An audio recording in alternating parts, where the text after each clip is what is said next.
It allows you to focus on where you are instead of where you're going. If you know your eternal destiny is with God. So Jesus tells Nicodemus, you must be born from above. You must have this second birth, this spiritual birth, if you really want to participate in the kingdom of God. And Nicodemus, and I'll let you wrestle with me about what's not clear in the text. Is Nicodemus not really understanding what Jesus is saying? Or is he like we often do when we don't like what we're hearing, trying to pretend we don't understand? You know what I mean?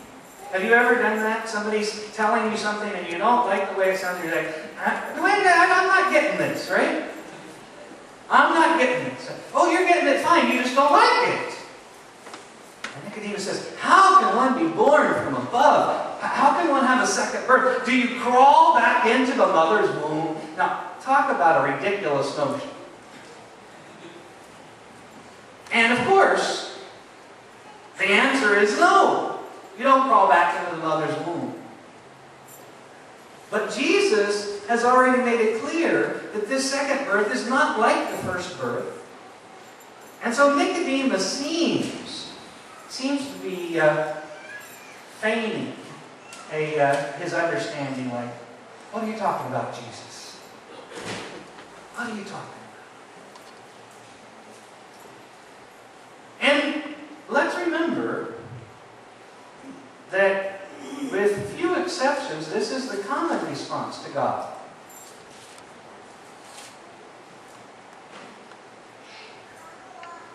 God calls a prophet, and the prophet's like, oh, I'm just a kid. Nobody will listen to me.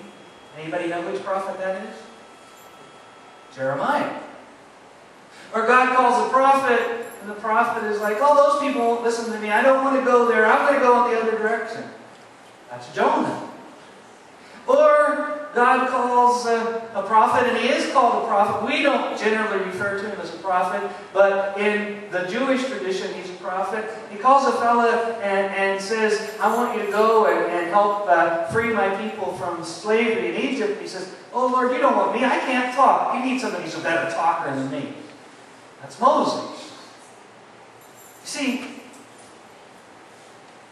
sometimes what God says plainly to us, we don't want to hear. It's too difficult, right? Nicodemus doesn't want to hear that as a leader of the Jews, a learned, respected scholar of the law, that even he needs this second birth. And this is one of the hallmarks of the theology of the new birth. Everyone needs it. Not just people who obviously are in trouble, but good people. People who grew up going to church, who are good contributors to the offering plate, who even, I don't know, teach Sunday school, help in Bible school, take up the offering, serve on the administrative council.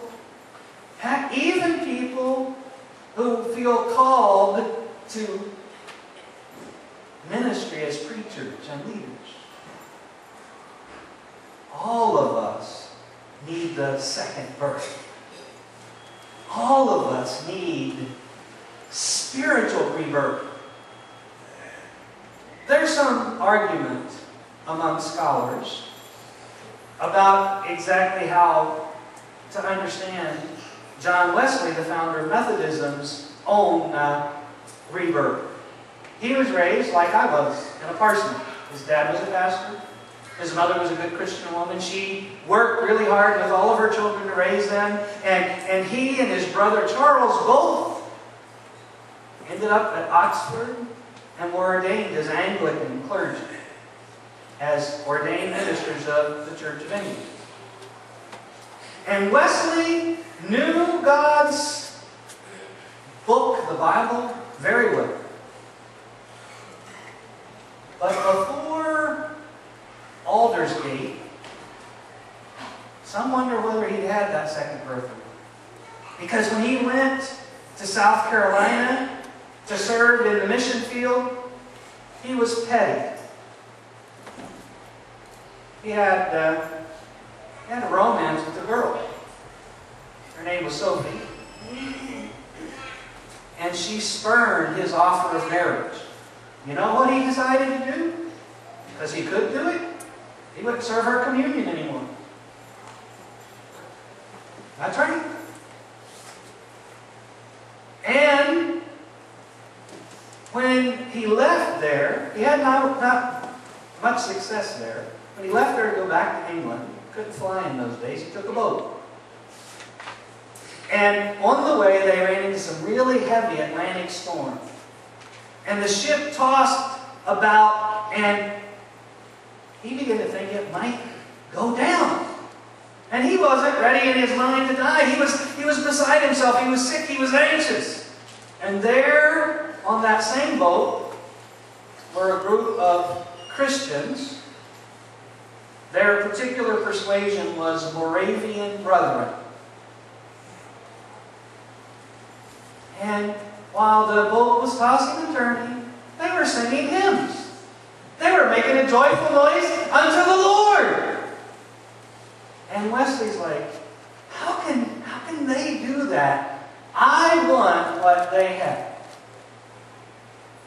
And he began to search himself and realized that even though he was this upstanding good man, he had not yet experienced the true spiritual birth that turns one's life over to God. Now, this is important. See, the second birth, this spiritual birth, is where we don't just let God be an important part of our lives, but we let God be the captain of our ship. You know what that means, right?